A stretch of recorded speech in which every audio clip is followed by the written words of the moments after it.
Hello D&D scholars and members of the Council of Tyr. For those of you new to this channel, my name is Chris, and this channel is devoted to deep dives into the lore and rules of D&D, with an emphasis on Dark Sun and Ravenloft.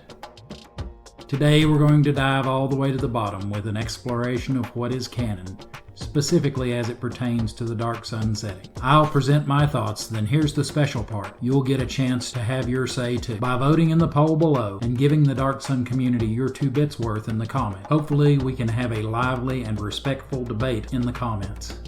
By voting and commenting, you become part of a council to set Dark Sun Canon, something that has been sorely needed, at least since the release of the revised box set.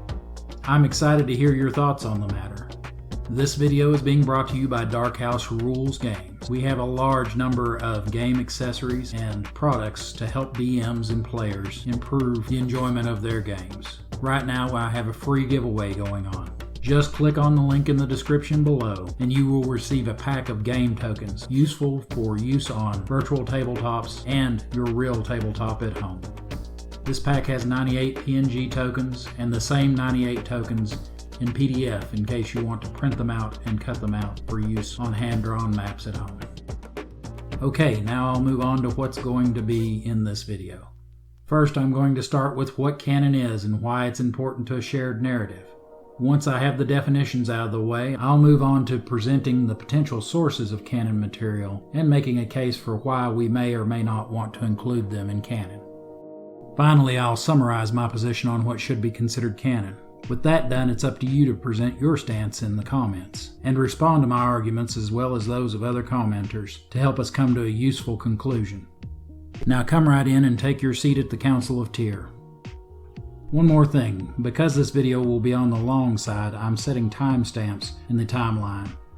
If you want to skip to a specific part, you can. Just use the timestamp listing in the video description below.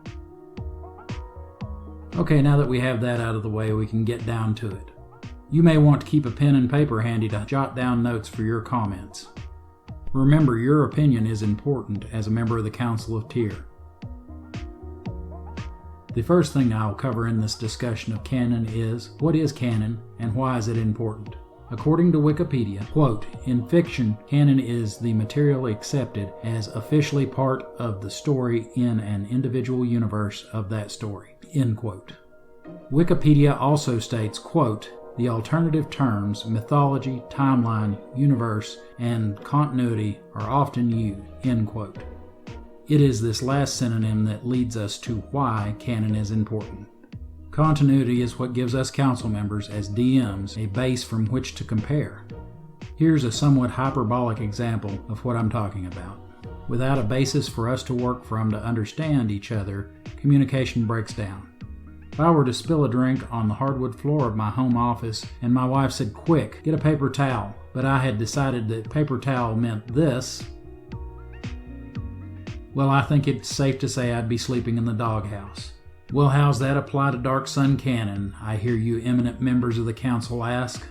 As an answer, here's another example that applies more directly to things Athasian. Consider this. In my homebrew of Dark Sun, let's say I decided I don't like the concept of Athasian dragons, so I have replaced the Sorcerer Kings with My Little Ponies.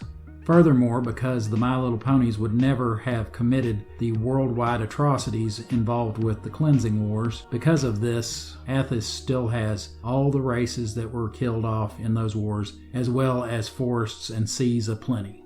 Okay, now I get on Discord, Facebook, Reddit, whatever, and start talking about the Lollipop Kingdom of Uruk. Without canon, this version of Athos is as valid as the one printed in the original box set. The term Dark Sun quickly loses all meaning, and people who want to discuss the setting have nothing in common that they can say is a set starting point. It is for this reason that canon, and definitions for that matter, are important. The rainbows and lollipops Dark Sun of the example is fine, if that's what the DM and his group want to play. They just need to realize that what they're playing is not what most people would recognize as Dark Sun. It would be highly apocryphal. I guess I should define apocryphal for the council, just to make sure we're all on the same page. It, like canon, are biblical terms whose meanings have expanded to include works other than Scripture. According to Wikipedia, the word apocryphal means, quote, the hidden things. It referred originally to books received by the Council of Nicaea for inclusion in the Christian Bible that came from the Greek version of the Old Testament, but were not included in the Tanakh, the Hebrew Bible. Because these books were not in line with the scriptural traditions of the greater Jewish world, they were left out of the Christian Bible and thus became hidden things. Alright, I think we have spent enough time on definitions. Let's move on to examining the types of materials available and whether they should be considered canonical or apocryphal. The first set of materials should be the easiest to declare canon, although there are some issues where even they contradict one another. This set of materials were products made by what were members of the design team of the Dark Sun setting who were working for the setting's intellectual property owners at the time the products were made. These people were given official authority by TSR and later Wizards of the Coast to set canon for the setting. In this group I would include both the Dark Sun setting box sets, all the campaign expansions like Ivory Triangle or City by the Silt Sea, as well as all the accessories such as the Veiled Alliance, the Valley of Dust and Fire, Earth, Air, Fire, and Water, and Defilers and Preservers. I would also include all the adventures that were released in that period, like Black Flames and Freedom. Basically, for 2nd edition, if it had a SKU number that started with 24, it should be considered canon in my opinion. As for 4th edition Dark Sun, I would include the Dark Sun campaign setting book, Creatures Catalog, and the Marauders of the Dune Sea as firmly in canon. As for the Fury of the Wastewalkers, I don't know enough about the circumstances under which it was published to determine where it should go. As for 3rd and 3.5 edition Dark Sun, I'm going to cover that later in the video. Then there is the problem of inconsistencies and outright retconning, even within the same edition. I will propose a solution to this problem at the end of the video when I lay out my conclusions for your consideration. The next type of materials to consider are those meant for use in-game and authored by someone who worked directly for the IP's owners but not on the setting design team. These types of materials would include things like the mentions of the Dark Sun setting in the 2nd edition Planescape products, of which there are quite a few, TSR or Wizards of the Coast published Dark Sun articles that present game mechanics that appear in either Dragon or Dungeon magazine. We could also include mentions of any settings in core rules books in this type. This type of material would not include the Paizo published Dark Sun Dragon magazine articles because they were not published by the IP owner and thus have a degree of separation between them and the quality control of the IP owner. I will get to materials like this shortly though. The third type of material for your consideration are novels and story articles based in the Dark Sun setting. Here it does not matter how closely the author of the story is associated with the Dark Sun design team. From the start, the picture of Athos laid out in the novels has been different than that in the game products. Even the Prism Pentad showed things differently than the Dark Sun rules book. A very early example of this is how half-giants are depicted in the Verdant Passage and the rest of the series versus how the Dark Sun rules book presents them. In the Prism Pentad, half-giants look like this, while in the rules book they look like this. Now that is a small thing, but there are scores of examples of incongruencies like that throughout the novels and story articles written for the Dark Sun setting. One of the biggest is how the dragon is killed. In game terms, Raikus and his party shouldn't have been able to make it through the Great Ash Storm, much less kill the dragon. Although this is glossed over in the novels. They're in the Sea of Silt one chapter, and the Valley of Dust and Fire the next. Now let's move on to the fourth type of materials to be considered. Materials produced under license instead of products published by the IP owner. This type is limited to written material with or without accompanying art that was published by someone other than TSR or Wizards of the Coast. It includes things like the aforementioned Paizo Dark Sun articles and all of the Athos.org products. I place these so low on the list primarily because Wizards of the Coast seems to care nothing for the quality control of their licensed products. An example of this is the DM's Guild. According to Wizards of the Coast, Everything on the DM's Guild is canon, just like Paizo and Athos.org products. Having said that, they care nothing that dozens of authors may be writing very contradictory things about the same subject. For this reason, I personally rank this type of material low in the ranks of the canon spectrum. Just 3 more types of material to go before I present my conclusions and leave it in your hands, council members, to decide. The 5th type of material I present for your consideration are promotional materials, physical accessories, and non-tabletop RPG spin-offs.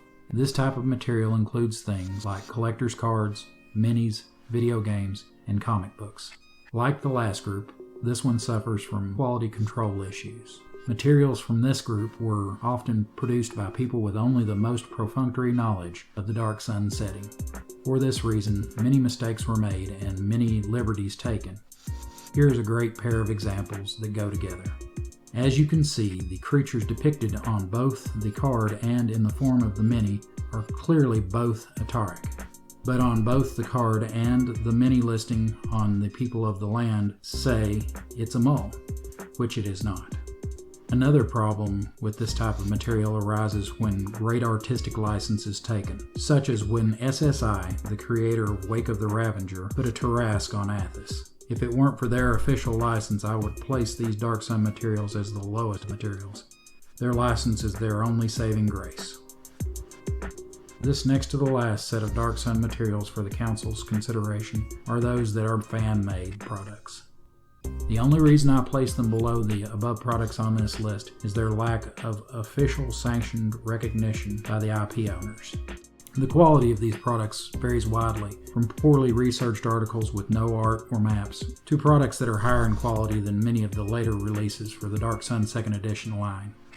I myself have produced such products. One example would be the Player's Guide to Balic. If you would like to peruse it for yourself, there is a link to a free copy in the video description below. Even though I put great effort into producing it, and will again for future products like the upcoming City-State of Balic, I still argue that they should be placed on the lowest rung of what might be considered canon because of their lack of license. I have one more set of materials to talk about concerning Dark Sun Canon. These are homebrew and stuff set on the internet without any reference to back it up.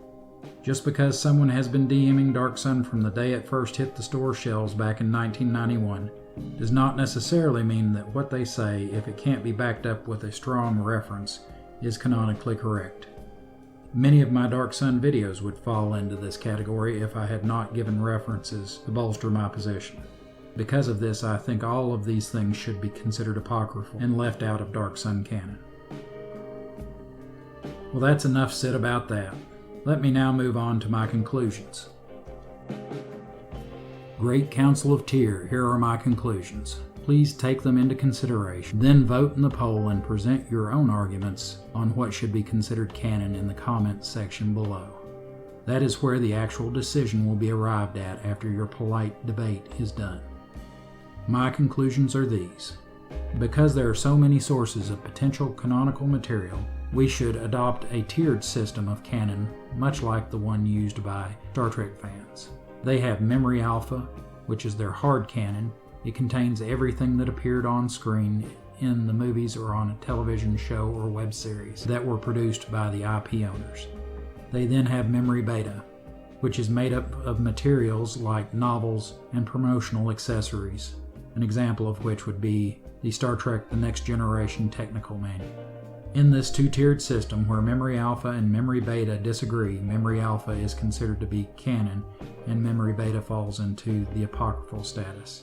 The only parts of Memory Beta that are considered canon are those parts that either agree with Memory Alpha or fill in its gap. I propose we follow Trek's example by adopting a multi-tiered system of canon. In this system, something would fall into Alpha canon, or if you want something less sci-fi sounding, the Library of the Sorcerer Kings, Beta Canon, or the Library of the Templars, or Gamma Canon, which we might refer to as the Library of the Sages. Each tier would contain less canonical material and more apocryphal ones, so things in Alpha Canon tier would be considered hard canon, except in cases where 2 or more Alpha Canon sources do not agree, in which case the older source would carry the greater weight as far as being hard canon, and the newer sources would be considered apocryphal. We may need to also recognize separate alpha canon for 2nd and 4th edition Dark Sun. There was so much retconning in 4th edition Dark Sun, we may need to treat it as its own separate entity, making 2nd edition canon Alpha A and 4th edition canon Alpha B. Of course, such things are in your hands, my esteemed council members. Moving on, I would personally place materials such as novels, Dragon or Dungeon magazine articles published by TSR or Wizards of the Coast into beta canon with the same rules, alpha beats beta, older beats newer. You may also consider placing licensed material in this tier as well. If not placed there, it would form the core of Gamma tier.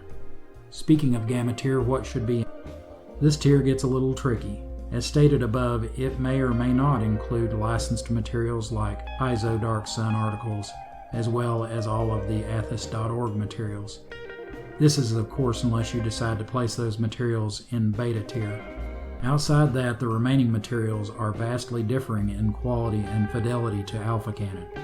Some of the Type 5 materials may take a great deal more artistic license with the Dark Sun setting continuity than the Type 6 fan-made products. For this reason, I argue that an item's placement in Gamma canon should be debated by the Council on a case-by-case basis. Should the labeling for a mini from People of the Land be entered into this lowest rung of canon, even when it obviously disagrees with Alpha and Beta canon?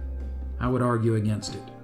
Should a well-researched fan-made accessory that has been careful not to make any retcons of older materials and has gone out of its way to look and feel like Alpha canon materials be included in Gamma canon? I would say so. But it's not up to me to decide. I'm but one voice on the Council of Tier. Setting Gamma tier will be where most of our work will need to be done, because beyond that tier all Dark Sun materials should be deemed apocryphal and thus not recognized as part of canon. What say you, honored members of the Council of Tier? Let the rest of the Council hear your 2 bits worth in the comments below. Please remember the Council is an esteemed body, so keep your discussions civil and to the point. This forum is no place for trolling or personal attacks. Having said my piece, I now yield the floor. May the sun show mercy upon you.